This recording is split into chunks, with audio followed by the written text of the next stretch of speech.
We all set. See the dash and interior light. I just turned the headlights on. I changed those the other day. Like I said, we got that radiator leak. I'm gonna order that, get that here right away.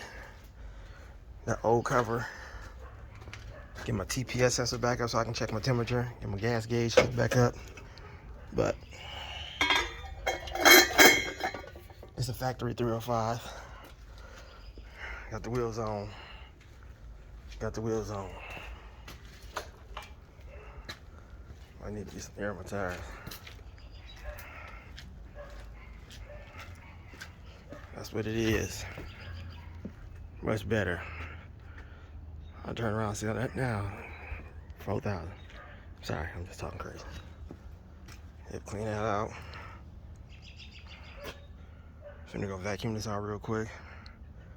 I mean, that back seat, these upper parts is clean.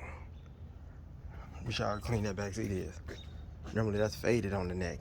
That mug is clean. They probably changed that. Like I said, body straight.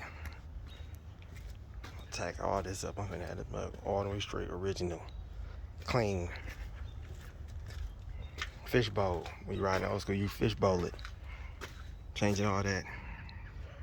The door prize, I'm had one with 2 down there at the bottom. Right there, 2 right there on each door. Then I'm gonna have 4 inches going across the back. 4 5 1/4 for 4 inches in the back, and then I'm gonna get 4 10s. All right, let me get this stuff together.